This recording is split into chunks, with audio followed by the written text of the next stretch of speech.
Welcome friends to another r/ProRevenge video. If you want to be a pro here, all you gotta do is hit those like and subscribe buttons down below. That said, our first story of the day is by I Love You. A lady refused to cut my hair based on my appearance. For context, I like to wear my clothes until they're worn out. I have money, but I don't spend it unless I really want or need to. Money usually goes towards my groceries, bills, etc. My clothes don't look torn apart, but you can tell they're old. I wear old pants, old shoes, old shirts, all clean, just well worn. I decided to go to a salon for the first time just out of curiosity. I usually cut my own hair, but I wanted to try something new. I signed in, sat down, and waited. The lady, who I assumed was going to be the original person to cut my hair, takes a glance at me and turns around to one of her coworkers. Without even lowering her voice, tells her, I'm not cutting her hair. I walked in with very clean hair. I was clean. My hair's kind of short, and it was all brushed out and good before I walked in. She continued telling her that she didn't want to cut my hair because I was cheap and thought she'd be lucky to get free stuff here. I didn't know they did free things for newcomers anyway. Just wanted a haircut, you know? Well, their coworker cuts my hair instead. We have a nice talk, and I end up with a lovely haircut. She was one of the sweetest people I've ever met. On top of paying for my haircut, I look at her and tell her, here, I want you to have this. This is yours. Don't give it to anyone else. And gave her a $50 tip. The other woman saw all of that and looked angry as heck. The lady who cut my hair thanked me, and she looked overjoyed. That was the best $50 I've ever spent. Seeing the first woman's angry expression made my whole year. I'm not so cheap after all, huh? If somebody talked down about you like this, would you want to spite them and give that person a really good tip? Maybe even try to make it apparent to that one person that stiffed you? Let me know in the comments down below. Our next story is by Randaluminium. Sincerely forgot a bully's name and called her something totally wrong. Then thanked her for getting me fired. I don't know if this is actually revenge, but a comment I made in a different sub reminded me of this event from 20 years ago, and it feels a little like harmless revenge to me. I worked at a small satellite office, 9 staffers, of a much larger organization headquartered elsewhere. The place was a seething snake pit of office politics, and the parent org was even worse. From the first day, everyone gossiped about everyone else to me, so I didn't tell them anything I could avoid telling them because I knew anything I said would be immediately told to everyone in the office and weaponized when they wanted to use it. I did assume anyone who spent 5 minutes with me would know or at least suspect I'm gay. I was 40-something, not married, not macho, etc. But a trio of my women coworkers decided that since I was single and didn't look like a player, I must be a virgin, and it was fun for them to try to make me blush. Thus, lots of sexual jokes and innuendo. Apparently, it was their job to tease me into, I'm not sure what, go hook up with a woman? I would just walk away and never speak to them about anything not work-related and absolutely necessary. I'd been there 8 months, and I knew that I wouldn't last a year. They decided to go full-on mean girls and file multiple complaints about me, but there wasn't anything to complain about that was an actual infraction. So eventually one of them lied to HR and said I called our boss the old "see you next Tuesday." Right. Like I was stupid enough to say that to people who were making my life miserable and who would have instantly gone to our boss with it. One of the 3 was named Shelly. I don't know if she was the one that made the initial accusation, but she and her 2 friends all lied to HR and said it happened in front of the 3 of them. I was fired for supposedly calling our boss that word, and along with a lot of self-righteous anger about it all, I got a better job and moved on. A few years later, on Christmas Eve, I was in the post office and someone called my name. I turned to look, and for some reason when I saw her face, I exclaimed, "Darlene," like it was someone I was thrilled to see. I don't even know anyone named Darlene, have never known anyone named Darlene, and have no idea why I called her that, but then I said, no, that's not right. She looked like I'd thrown water in her face and said, Shelly. I said, oh right, Shelly. I'm so glad to see you because I need to thank you and everyone back there. Because all the lies you told and the nasty things you did to me to get fired turned out to be the best thing that ever happened to me. I have a great job now with people I love and I make a ton more money. And it's all thanks to you and everyone at so-and-so.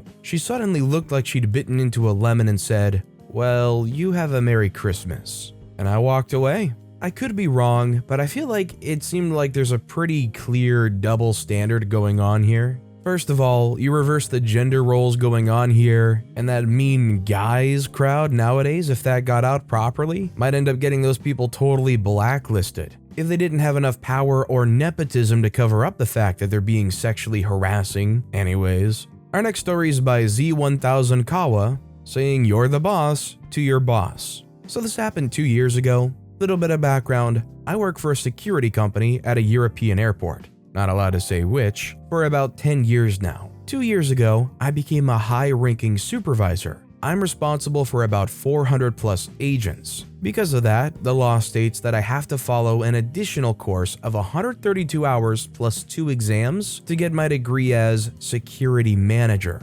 Basically, everyone from supervisor to manager needs to have this degree. The location of this course is at the training facility of the company, where all the security guards of that company follow their basic training, refresh, specialized trainings, etc. And this is where my story begins. First off, one of the rules state that you should wear your uniform at all times when you do work-related things, like a training or course. One exemption is for the newly hired guards.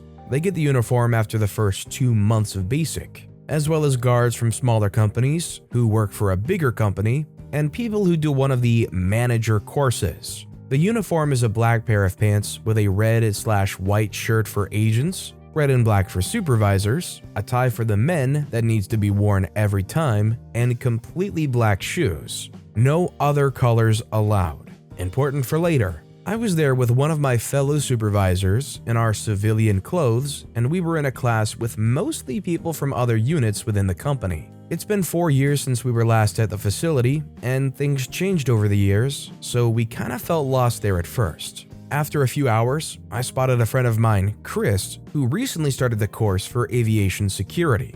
I helped him apply for the job, etc., and I was talking to him, asking how the course was, and some small talk about the airport. He explained to me where the new facility restaurant is as we were on lunch break, and then went back to his group. This is where the jerk of the story, let's call him Kenny, walks up to me from that same group. Conversation went like this. Kenny said, "Hey man." I said, "Hey, how are you?" He said, "You seem a bit lost here." I said, "Yeah, it's all a bit new to me," and Kenny says, "Where's your uniform?" pointing to his own. "Never mind, you're scheduled for the airport, right? Did you do your basic already?" I knew where this was going and I couldn't let this opportunity go, so I played along. I said, "Yes, I haven't received the new uniform yet," which is true, as a supervisor wears a different uniform. "I hope it suits me," awkward laugh. "Yes, I'm going to the airport after this course. I passed basic a while ago," which is all basically true. Kenny says, "Well, I'm in training right now to be a supervisor there." I say, "Oh, you're going to be my supervisor? Nice to meet you." He said, "Yeah, whatever. Next time we meet, you better be in uniform and wear it correctly. Got it, bud?"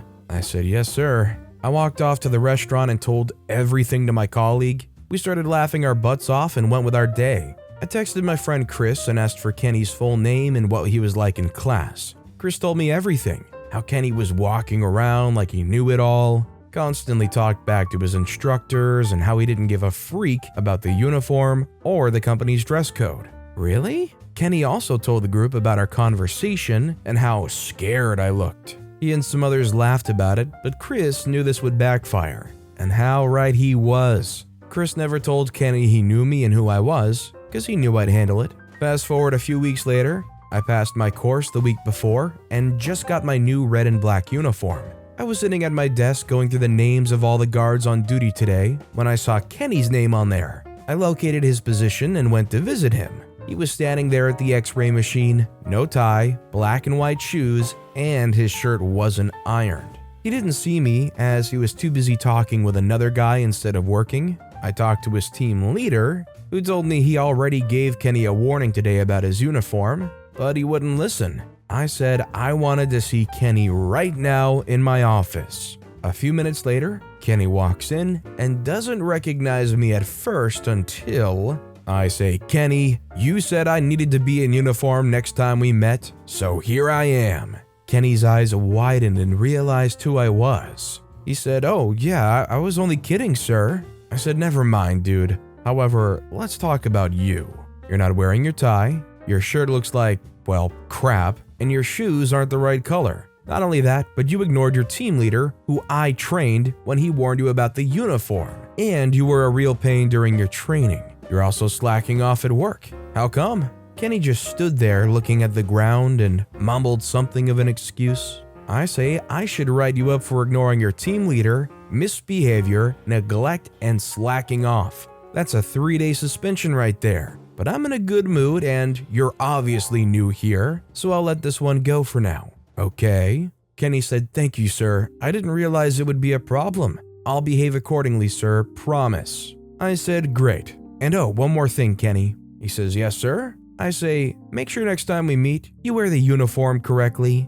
Got it, bud? I appreciate the sheer amount of patience OP displayed here. You could have annihilated a total jerk like Kenny, who obviously was lying to your face about their reasoning, saying, "Oh, I didn't know," even though I warned you about the exact thing I'm doing and I'm putting in zero effort anyways, just in general. OP's like, "I'm not really going to punish you, but I'm gonna make sure you feel like a total jerk, an idiot, and give them that last chance to turn it around before cementing themselves as a total jerk."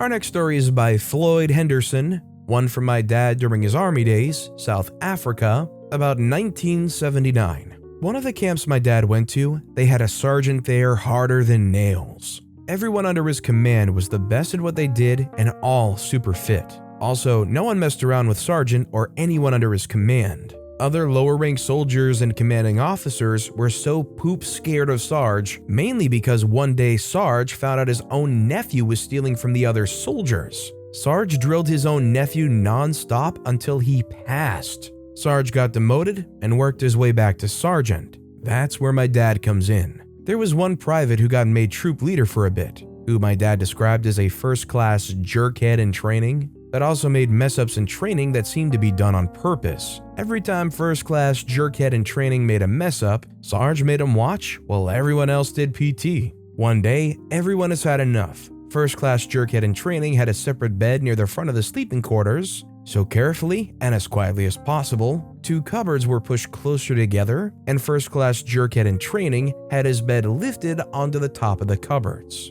Bright and early the next morning, Sarge is in there sounding the call. First-class jerkhead in training nearly knocked himself out, he hit the floor so hard. Sarge sees it as his duty to start giving first-class jerkhead in training a serious dressing down right there, because 1, why is he playing games sleeping on top of the cupboards? Or 2, why wasn't he aware enough that someone had put him on top of the cupboards? That's when Sarge chose someone else for the new leader and no more problems. I mean, it's nice to finally get this guy out of the way so it isn't like giving any more heartache to people. Or headaches at least, but I find it so bizarre that OP kind of nonchalantly glanced over the part where they said Sarge basically ripped into their own nephew non-stop until they passed, and then they only got demoted for it? I don't know if that's like a figure of speech or if that's just like a really bad rumor, but sounds like a bit much. Our next story is by Spotson. Ruined my graduation and worked me like a rented mule?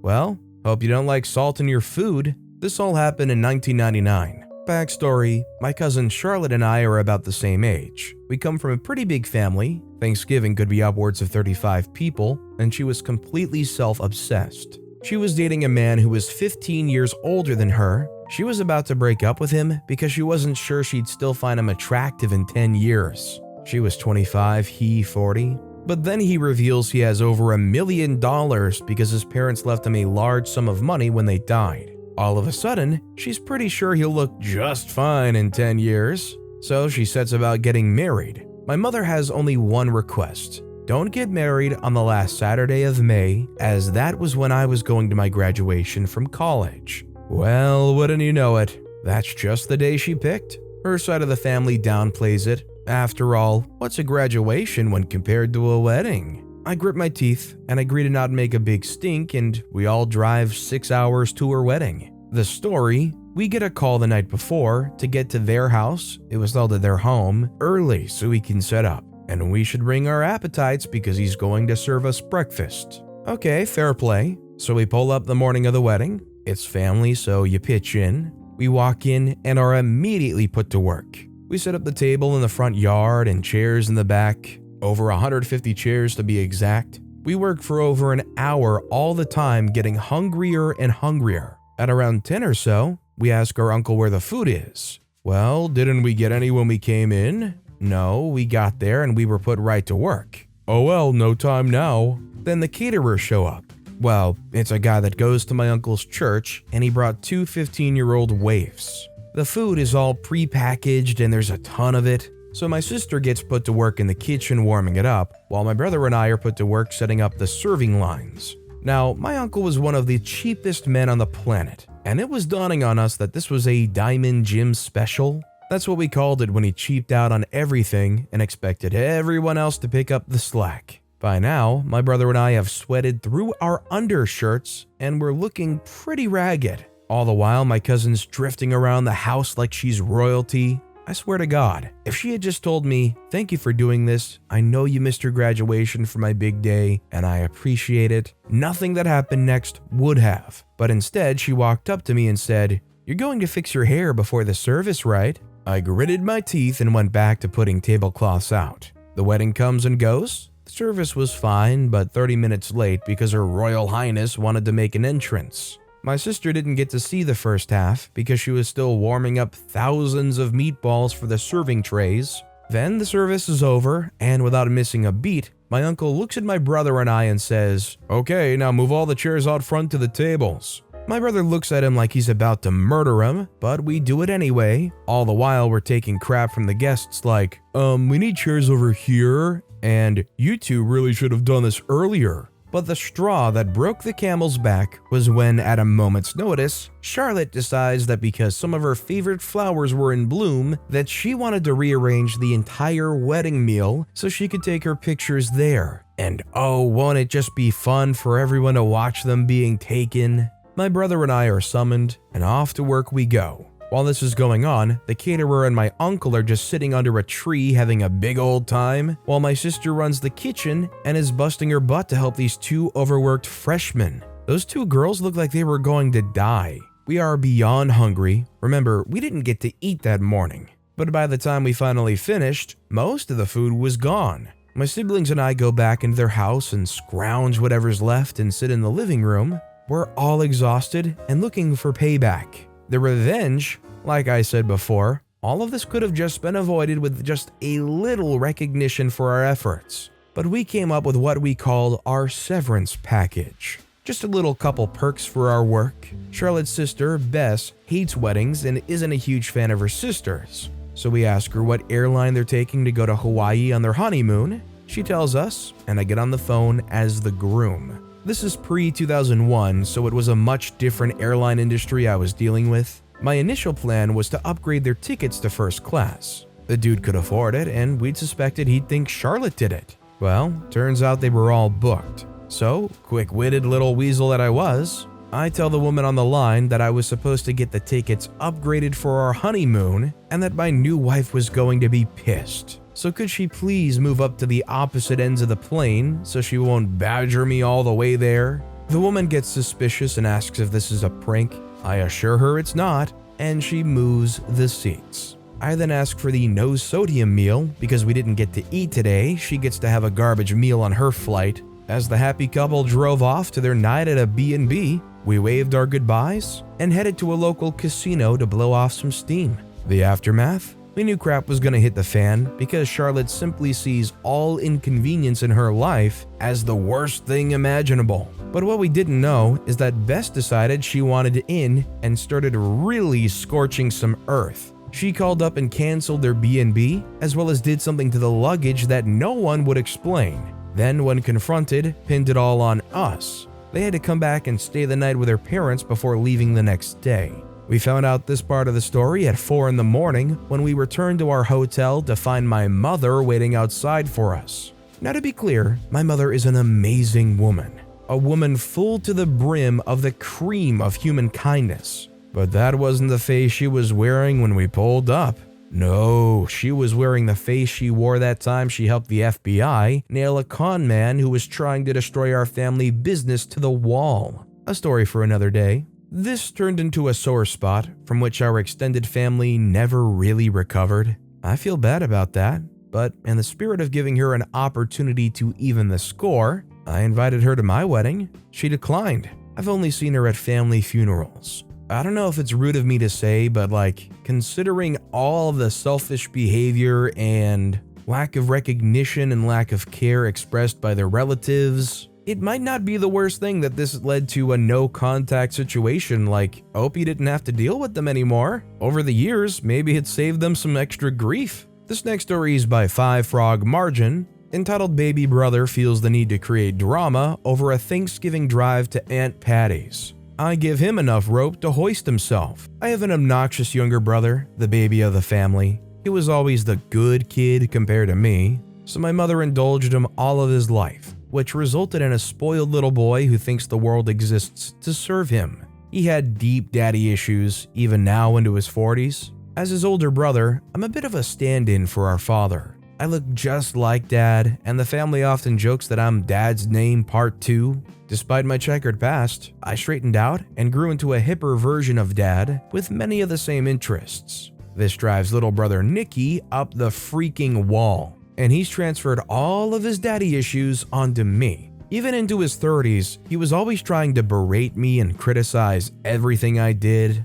Case in point, and here's where the story starts. 10 years ago, I offered to drive my mother to the family Thanksgiving about 90 minutes away. I picked up my daughter and stopped by Mom's to get her. Of course, little brother Nicky was there. I'd already banned him from my car due to his obnoxiousness and endless complaining, so he decided his revenge. Instead, he was going to follow us to Aunt Patty's house for Thanksgiving. Never mind, he'd been there countless times and knew the way. I am a journey, not the destination kind of dude. I like to enjoy the experience. Even if it's a drive I've done 100 times, the drive was nice. Daughter in the back seat, mom in front. We took it easy, checking out the sights along the way, going the speed limit. We even stopped a few times to talk about this lake or that scenic view, and even swung through old historic neighborhoods to see the houses. Nicky stayed right on my bumper, flashing his lights when I stopped too long. At Thanksgiving, he loudly insulted me to everyone for driving like an old lady. When I told him I'd be going home the same way in speed, he snapped that he didn't have time to follow my slow butt and left. The petty revenge, the following year I told him, after last year, I didn't want him following me, period. We'd meet him there. Telling him no is like waving a red flag to a bull. It sets him off. And he was at my mother's 30 minutes early just to make sure I knew he'd be following me, like it or not. He had a new BMW coupe that he intended to show off as well. All I have is my 6-year-old 4Runner. When I showed up, he immediately snapped, "He was following me, deal with it." As we all took off, I headed west instead of east. I played around a bit trying to lose him, but he was on my butt showing off in the new BMW. I then headed for a new road being built in town. We used to bike the trail as kids, and we knew it connected close to a state highway. Heck, Mom used it as a shortcut to football practice. It was still dirt with mounds of sand and gravel throughout.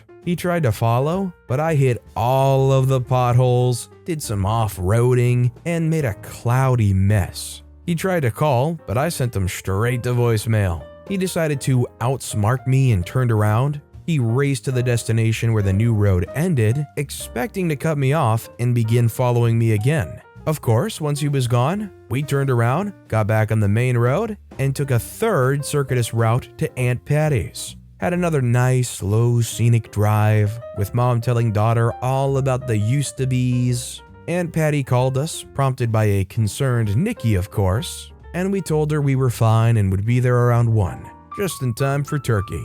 Nicky sulked the entire meal. When it came time to leave, I said we'd be staying another couple of hours. Mom didn't complain, even suggested spending the night. Nicky complained about the traffic, the driving at night, and the getting Mom home so late. I told him he was welcome to leave anytime. We'd be just fine.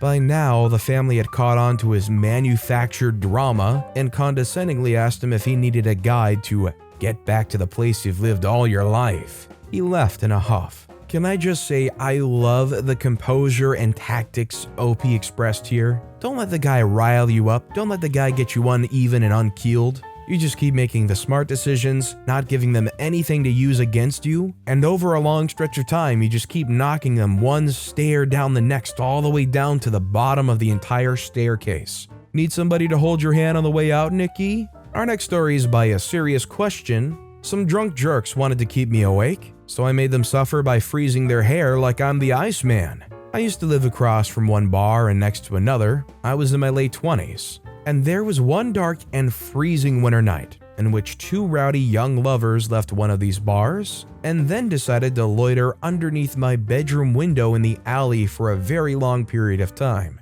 And of course, they were drunk, loud, and obnoxious. I was sleeping when they woke me up. It was around 3 a.m. The bar had been closed for nearly an hour. I opened the window and asked them to please be quiet and leave. They said okay quite dismissively, and I assumed they would really go because it was below zero, so it was too cold for them to be there very long anyway. I waited a little while, but after a while they still hadn't left, so I opened the window and asked them to leave again. They basically told me to freak off. At that point, I got hostile and told them I'd asked nicely and wasn't going to ask nicely again. They just laughed at me. This continued on for a while, and every time I looked out, they were leaning against the wall laughing, drunkenly, and kissing and smoking. It's well after 3. I open the window and tell them I am done with the warnings.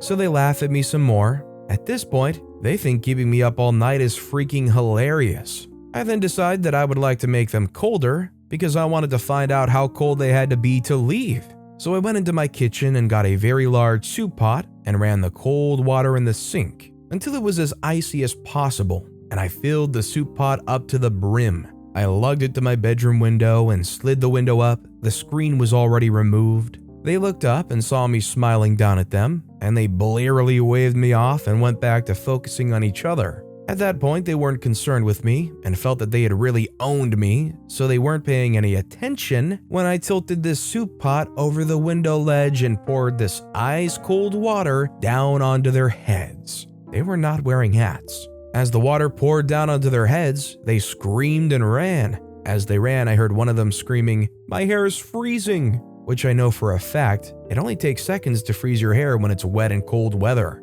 I felt pretty pleased with my inventiveness and proudly laughed myself to sleep. They never loitered under my bedroom window again. They thought they could inconvenience me and laugh at me, but I got the last laugh. I wonder, OP probably could have been liable for some kind of charge, right? Obviously they were causing a disturbance, but dumping water on their heads while it's freezing outside, that's probably some kind of assault, right? I mean, they're just a couple drunks anyways, but I'm just kind of curious. And our final story of the day is by Top Desert Ace. Thank you, u/Donachius, for reminding me of this fun story of revenge. Info leading up to the revenge. So back a while, at my other job at an animal shelter, myself and a couple coworkers were talking, and one coworker mentioned that her son's car kept getting messed up in the student parking lot at the high school. So I asked why, and she said that apparently another student has it in his head that one particular spot in the student parking lot is his, despite there never having been assigned parking at that school.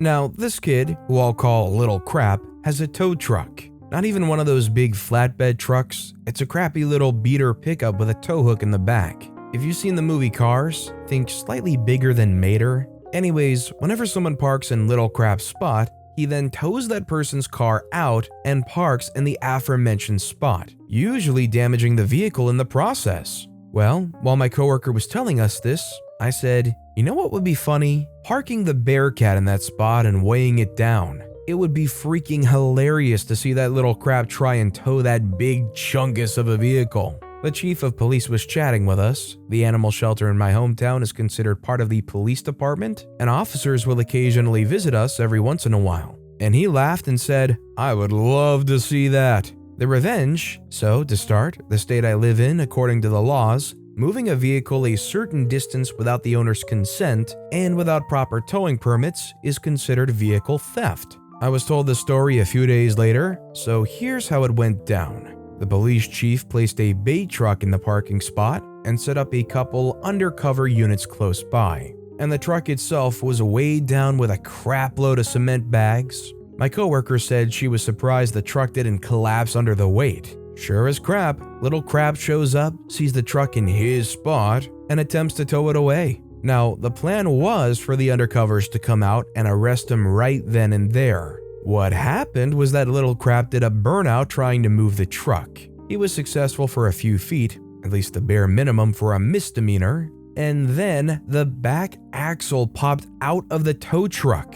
The undercovers come out and arrested little crap. The camera footage was obtained, which showed the roughly 100 other times he's done this, which of course only bumped up his charges. Literally no remorse even remotely possible for somebody that's going to go and act like that. Trying to have ownership over a at least semi-public parking lot, no assigned parking, and willingly damaging other people's vehicles and somehow getting away with it? This kid deserved every sentencing that they got. But with that being said, that's all the time we have for today. So of all these stories I've read today, which is your favorite and why? Let me know in the comments down below. And if you haven't yet, if you could like and subscribe, that would mean a lot to me. Whatever you do, whether it's liking, subscribing, turning notifications on, all of it helps grow this channel and I appreciate the heck out of it. So until next time, I'll see you all tomorrow with some more stories.